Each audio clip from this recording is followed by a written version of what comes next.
ሰላም እንዴት ናችሁ? ዶክተር ዮናስ ነኝ። ዛሬ ይዤላችሁ የመጣሁት አቢዩዚቭ ሪሌሽንሺፕ ውስጥ ያሉ ሴቶች ለምንድን ነው መውጣት የሚከብዳቸው፣ ለምን ትተውት አይሄዱም የሚለውን አብራራላችኋለሁ። አቢዩዚቭ ሪሌሽንሺፕ ሴቶችም ላይ ወንዶችም ላይ ይከሰታል። በይበልጥ ሴቶች ላይ ስለሚከሰት ነው እንግዲህ ለምን ትተው አትሄድም ያልኩት። አንድ ጭዌ ልንገራችሁ። አንድ ልጅ ቤታቸው ውስጥ ሁሌ ጩኸት አለ፣ በቃ ይባላል በየጊዜው። ከዛ ላ ልጅየው ጎረቤት ጋር ሊጫወት ሄዳል እና ጎረቤትየው እናንተ ቤት ግን ምንድን ነው ሁል ጊዜ ጩኸት ነው የምንሰማው ምናምን ነገር ሲለው፣ አይ ጩኸቱ እኮ ያው እናቴ የአባቴን ጂንስ መሬት ለመሬት ትጎትተዋለች፣ በዛ ምክንያት ነው የሚፈጠረው አለ።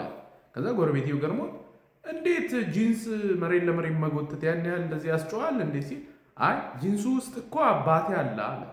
እንግዲህ ይሄ አባት አቢዩዝ የተደረገ ነው በሚስቱ። ሴቶች ደግሞ በይበልጥ በብዛት አቢዩዝ ይደረጋሉ። ኤኒዌይ ለምን ሴቶች ትተው መሄድ እንደሚከብዳቸው አብራራላቸዋል። አንድ ጓደኛ ነበረችኝ እና ቦይፍሬንዷ አቢዩዝ ያደርጋታል፣ ኢሞሽናሊ አቢዩዝ ያደርጋታል። ከዛ ፊዚካሊ አይኗ ምናምን አበልዞት ግብዳ ሰንግላስ አድርጋ ብልዙ ሰው እንዳያየው ማለት ነው ትመጣለች። ከዛ ላ እኔ ድሮ እንግዲህ ልጅ እያለሁ ሰውን መክራለሁ፣ ኧረ ይቅርብሽ ይሄ ነገር ከእሱ ጋር አትሁኚ እንዴ፣ ከዚህ በላይ ምን እስከሚሆን ነው የምጠብቂው ምናምን ብዬ ምክር ተግሳጽ የሚባሉትን ሰጣለሁ ማለት ነው። ከዛ ከተወሰነ ጊዜ በኋላ ከቦይፍሬንድየው ጋር ተቃቅፈው አብረው ለሁለት አገኛቸዋለሁ። ሰላም ልላት ስል ኮስተር ብላ ምናምን ትሄዳለች።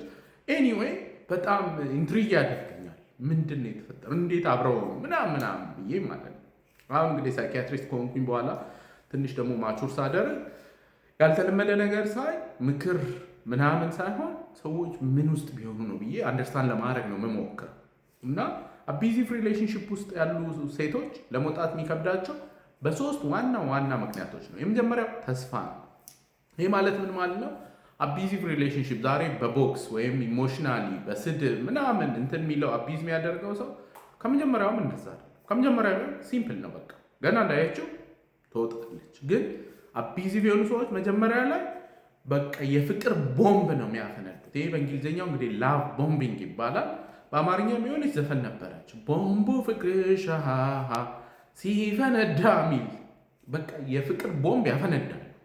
ሰርፕራይዝ ነው፣ ስትጠራው አቤት ነው፣ ስትልከው ወዴት ነው፣ ስጦታው ምኑ በቃ አክብሮቱ ምናምን በቃ ኦቨርዌልም ነው የሚያደርገው። አቅል የሚያስት የፍቅር ቦምብ ነው የሚያፈነዱት። ከዛ በኋላ ሰው ሁሉ ነገር ትረሳለች እና አንዳንድ ጊዜ የሆኑ ቀይ መስመሮችንም ሲያልፍ በቃ ችላ ትላለች። ምክንያቱም በፍቅር ቦምብ ፈንድቷል አእምሮዋ ማለት ነው። እና ቀስ በቀስ ግን እየተንሸራተተ ይሄዳል። ከዛ በኋላ ፓተርኑ ኮመን ምንድን ነው? ጥፋት ያጠፋሉ። ከዛ በኋላ ጋስላይት ያደርጋሉ። ጋስላይት ማለት ራሳቸው ባጠፉት ጥፋት እሷን ተጠያቂ ማድረግ። አንቺ እንዲህ ስላደረግሽኝ ነው እኔ እንዲህ ያደረኩት፣ በአንቺ ተናድጄ ነው የጠጣሁት፣ ባታናድጅኝ አልመታሽም ነበር ወዘተ ወዘተ እያሉ ራሳቸው ጥፋት አጥፍተው ኃላፊነት በጭራሽ ያወስዱ ሙሉ ለሙሉ እሷን ጥፋተኛ ሲያደርጉ፣ ይሄ ሲደጋገም እኔ ልሆን እንዴት ጥፋተኛው ትላለች በቃ። ምክንያቱም ይሄ ጥሩ የነበረ የፍቅር ቦምብ ሲያፈነዳ የነበረ ሰውዬ ነው አሁን እንዲህ ሲል፣ ከዛ ደግሞ እሷን ደጋግሞ ሲወቅሳት ራሷን እንትን ያለች ትሄዳለች። ኤኒዌይ የበፊቱ የፍቅር ትዝታ አለች እንግዲህ አሚግዳላ የምትባለው የአእምሮ ክፍል ውስጥ ተቀምጣለች። ሰርፕራይዙ፣ ፈገግታው፣ ጥሩ ጊዜ ማሳለፍ ወሰተ እንደው ቢመለስስ፣ አሁን ሁኔታዎች ቢስተካከሉ እኮ ይል ቢ ኦኬ ትላለች። ከዛ ደግሞ ልክ ሴቷ ልትወስን ስትል ወንዱ ምን ያደርጋል? ይጎዘጎዛል። ይቅርታ ድንጋይ ተሸክሞ ስጦታ ይዞ ሰው ምናምን ሰብስቦ ምናምን በቃ ልስጥ ወድል ትላለች። ሽክርክሪቱ ይቀጥላል። ከዛ ላቭ ቦምብ ነው፣ ከዛ ጥፋት ነው፣ ከዛ ጋስላይቲንግ ነው፣ ላቭ ቦምብ ነው እያለ ሽክርክሪቱ ይወጣል። ስለዚህ ግን ተስፋ አለ እና በቃ ተቸግሮ ነው የሚል አይነት አንደርስታንዲንግ ውስጥ ይመጣል። ሁለተኛው ፍርሃት ነው።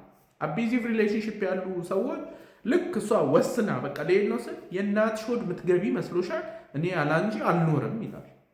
በቃ ከአንቺ ሞት ነው የሚለየኝ ምናምን ነገር ብሎ ዛቻ፣ ማስፈራሪያ እና አንቺ አንዳንዶቹ የሰማኋቸው ታሪኮች በጣም የሚያስፈሩ ናቸው። አንቺ ብቻ ሳትሆኝ እንደው ዘርሽን ቤተሰብሽን ሁሉ አለቃችሁም ብሎ ያስፈራራል ማለት ነው።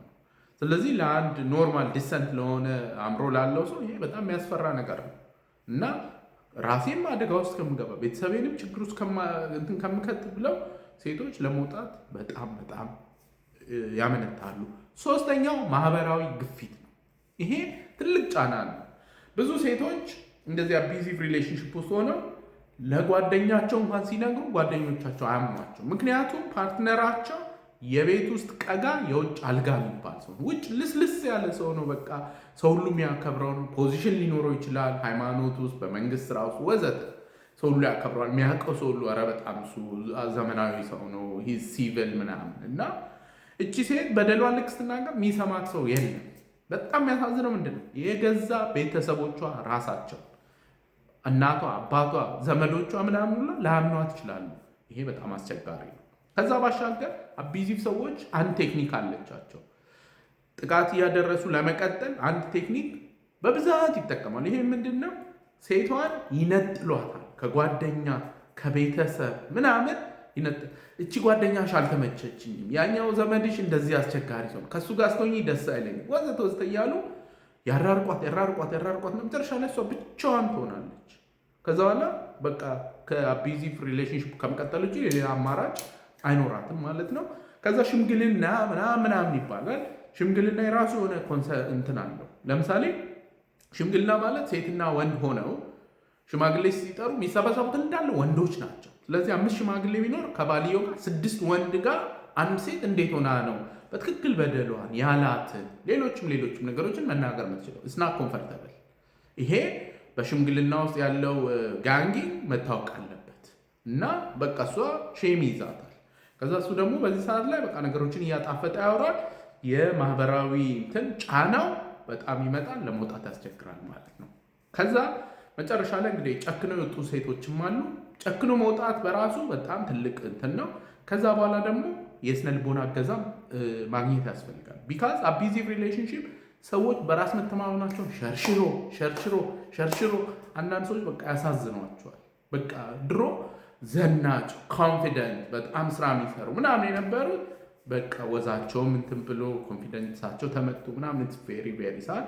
የስነ ልቦና ሕክምና ማግኘት ጥሩ ነው። ለዛሬ እንግዲህ ይዤላችሁ የመጣሁት ይህንን ይመስላል። ይህን ቪዲዮ ላይክ፣ ሼር፣ ሪፖስት፣ ኮፒ ሊንክ አድርጉልኝ። ሁልጊዜ እንደምለው ያለ አእምሮ ጤና የለም። ደህና